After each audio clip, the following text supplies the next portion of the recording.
Olá, pessoal! Sejam todos bem-vindos a mais um episódio do CS Jurídico Cast. Direito claro e informação segura. Comprar um imóvel é para muitas famílias a realização de um grande sonho, mas esse sonho pode virar um pesadelo quando não são observados os cuidados jurídicos necessários. E aí surgem dúvidas que afetam milhares de pessoas. Basta ter escritura para estar realmente protegido? E o contrato de gaveta, ele tem algum valor?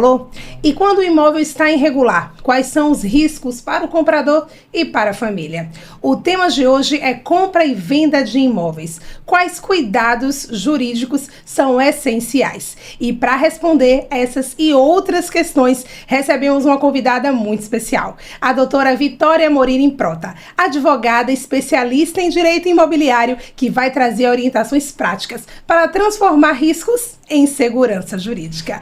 Sejam muito bem-vindos, doutores, especialmente doutora Vitória. É muito bom tê-la aqui para discutir, doutora, uma temática tão relevante e tão atual, não é, doutores? Sim, perfeito. Olá, doutores. Inicialmente, gostaria de agradecer pelo convite. É uma honra estar aqui ao lado de minha sócia. Eu me chamo Vitória Prota, sou atuante da área de direito imobiliário, sou pós-graduada em processo civil, mas me encontrei na área extrajudicial, certo? Tenho um escritório físico no município de Pojuca e também sou assessora jurídica adjunta do município. Então, eu atuo um pouquinho na área pública e na área privada.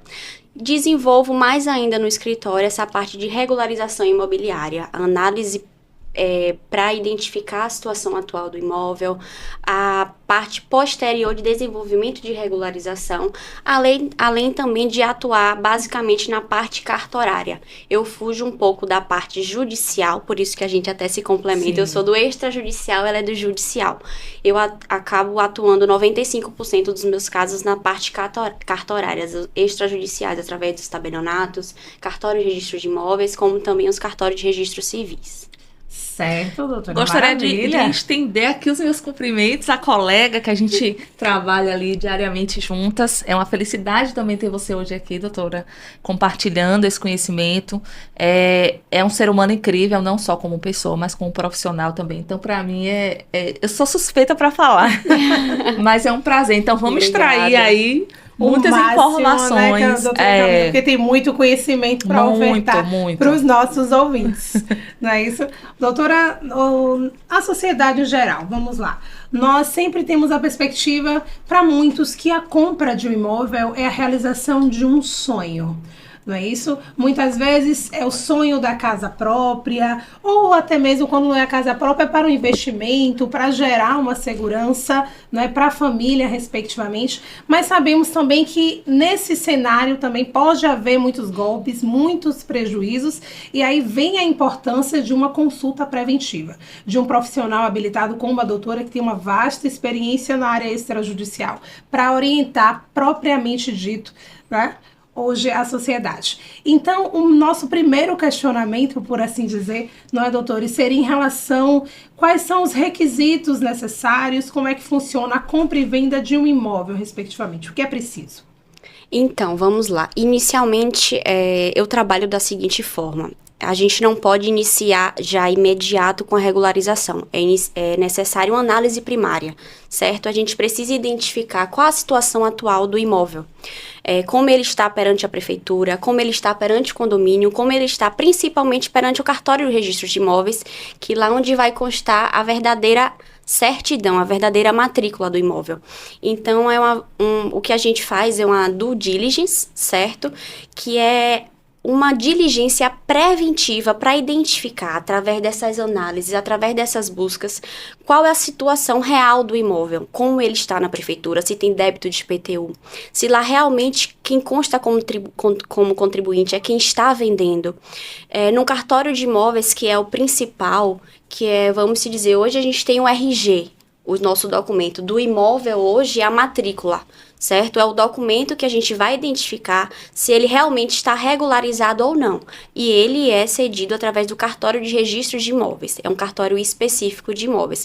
Então, a gente vai analisar não somente na prefeitura, como também fazer o desenvolvimento completo dessa matrícula em relação à metragem, confrontantes os vizinhos, em relação também quem está constando como um atual proprietário, além de também puxar todas as certidões negativas, isso que a gente emite até via internet mesmo, as certidões municipais, as certidões federais, estaduais, débitos trabalhistas, débitos fiscais, para a gente tentar sanar ao máximo possíveis irregularidades que possam comprometer a compra e venda desse imóvel. Então, o que eu falo é de extrema importância, a gente não é um gasto, é um investimento você fazer essa análise primária desse imóvel, certo?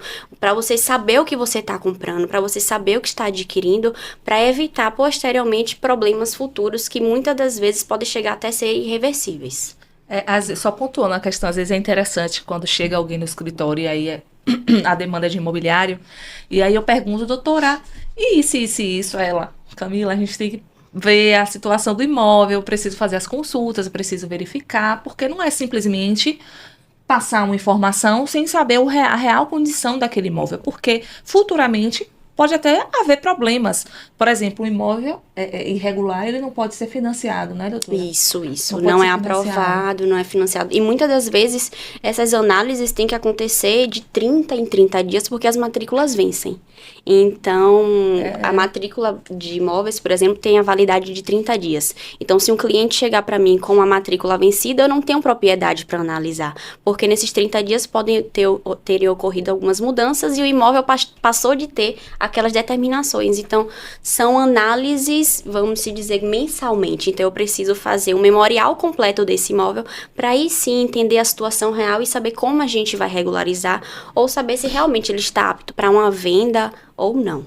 Doutora Vitória está externando o seu conhecimento prático nessa área e eu estou aqui recordando que no episódio anterior do CS Jurídico Cast, com a doutora Jacivânia, falamos um pouco dessa questão e o que eu percebo, me corrija se eu estiver errado, é que é uma área interessante, rica em detalhes, entretanto burocrática, por causa de toda essa questão, esses detalhes, essas minúcias de documentação, de avaliação, periodicidade, enfim, né? Não é uma área muito fácil de lidar, embora deve ser apaixonante para quem atua. Sim, muito. Não é?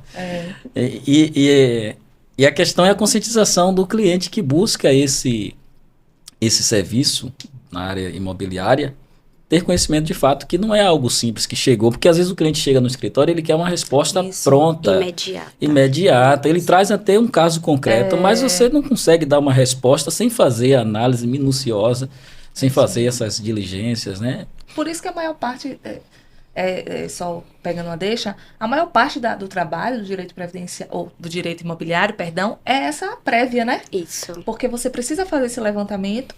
Por isso que se torna tão burocrática. Eu acredito que a doutora acha que é uma área burocrática, de fato? Na verdade, sim. Eu fujo do judicial achando que é burocrático, mas aqui no extrajudicial acaba sendo um pouco mais burocrático. Mas como eu me encontrei e me apaixonei pela área, eu consigo ter uma facilidade. Mas sim, lidar com cartórios também. A gente não tem a burocracia judicial, que é um pouco mais pesada, certo? Mas lidar com cartórios, você entender a funcionalidade de cada cartório, entender o que aquele documento ele te diz, entender o que aquela matrícula e também a parte procedimental é um pouco assim burocrática, mas no dia a dia, com a prática, a gente consegue desenvolver um trabalho bem legal.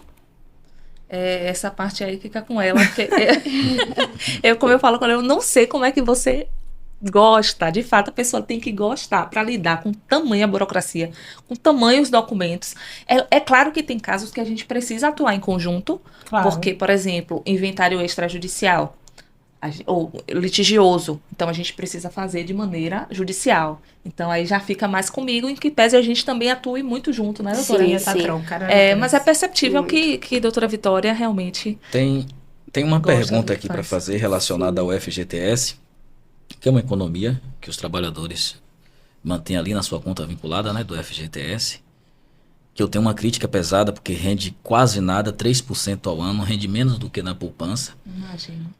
E muitos trabalhadores utilizam essa verba do FGTS para financiar um imóvel, para dar como entrada.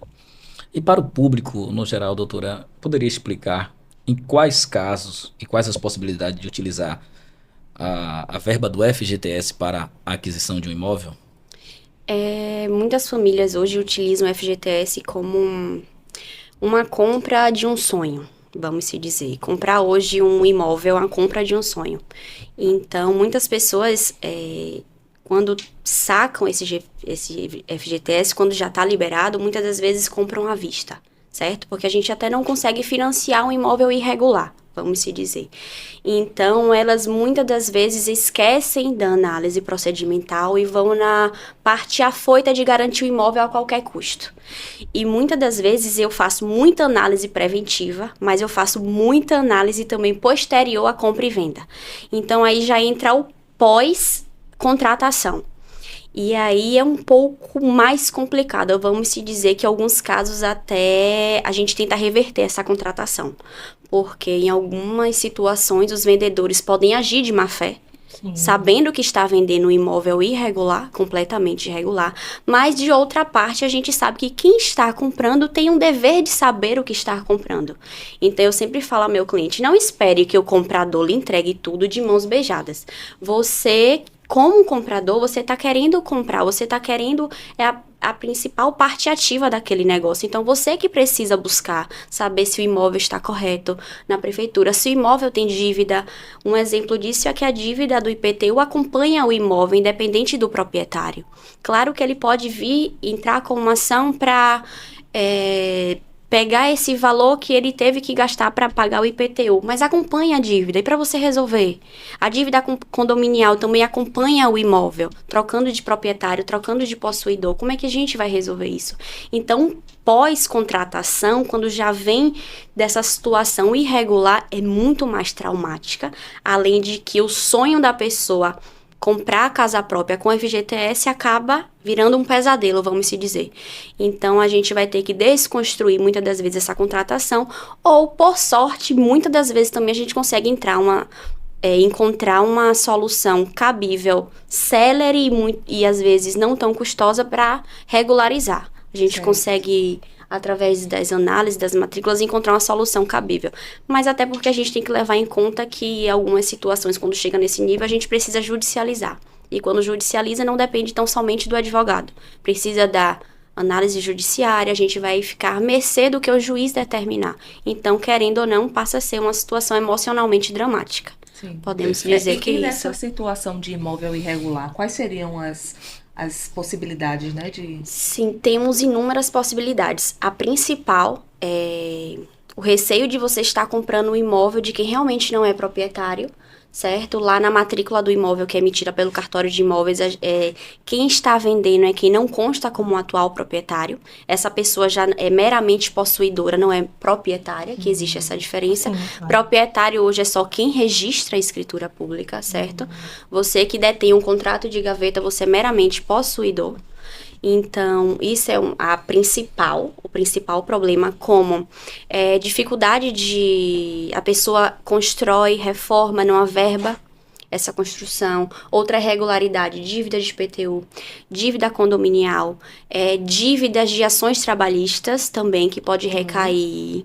Você faz um contrato de gaveta, não faz o devido registro e a propriedade continua regularizada em nome do antigo possuidor, e aí vem uma ação trabalhista e ali toma conta dessa matrícula. Aí você que está no imóvel, e agora? Vai ter que contratar um advogado para lhe representar nessa ação, fazer parte nessa ação. E aí vem toda a situação dramática. Então, são inúmeras situações que podem ocorrer devido da falta de análise, dessa pré-análise contratual. A importância que tem esse trabalho preventivo. Sim, muito. A doutora pontuou aí a questão das irregularidades que podem haver. E como é que pode ser feito esse processo de regularização? Sim, pós-análise, como é que funciona? Geralmente eu emito um parecer técnico jurídico sobre a situação de cada imóvel. Nesse parecer, a gente vai determinar a situação atual do imóvel, como ele está hoje nos órgãos públicos, e fazer o levantamento quais as possíveis irregularidades. Eu sempre levo em conta o que o cliente deseja. Ele quer, como sempre, na maioria dos casos, um procedimento mais célere e menos custoso. Então, é basicamente isso. A gente vai identificar o procedimento, seja ele pela uso capião, pela regularização por escritura pública mais o registro, ou uma averbação de uma construção, de um habite, de um alvará que faltou na prefeitura. Então, são inúmeras situações. Então, esse parecer vai fazer esse levantamento e identificar qual a forma de regularização, além de que eu também junto um parecer dos gastos médios que esse cliente vai ter com gastos cartorários, impostos, taxas, todas as tributações que vão envolver todo esse procedimento. E qual seria mais comum, assim, que a doutora vê na sua prática jurídica? Muito dos casos hoje que chega a necessidade da uso capião, porque como eu atuo basicamente no interior de Pojuca, a gente tem uma regularidade considerada alta.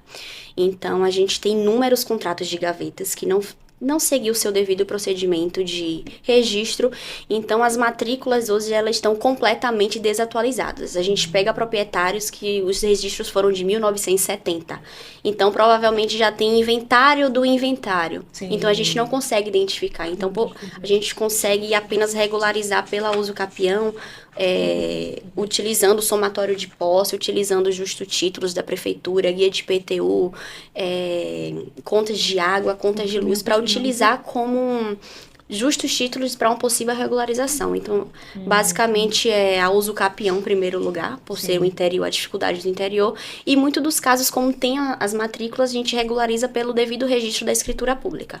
Mas o recolhimento de TIV, tudo direitinho até que ainda tem os o devido registro. Isso são muitos tributos. É uma área um pouco complicada. Complexa, burocrática. Burocrática e onerosa. E onerosa. Doutora, eu tenho uma outra pergunta. Eu não sou atuante da área, mas a gente tem um conhecimento geral, né, por assim dizer, do direito.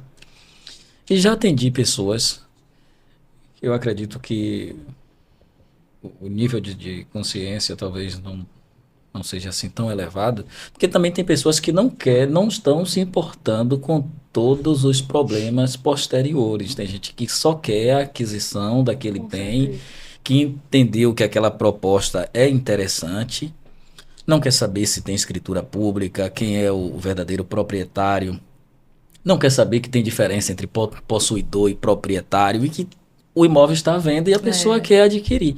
E eu falei, olha, numa situação como essa, você corre um sério risco de efetuar o pagamento, fazer um contrato de gaveta, contrato de compra e venda, achar que de fato é dono do imóvel e de repente chegar o proprietário com a escritura pública e te tirar do imóvel e você ter que entrar com ação para reaver o valor que você pagou da pessoa que recebeu. Isso. Porque o proprietário não tem nada a ver com essa situação. Qualquer cidadão pode, de repente, se apossar de um bem que não é seu e alienar. Sim. Acontece muito isso aqui no litoral, Arembepe, Linha Verde, né, para essa região.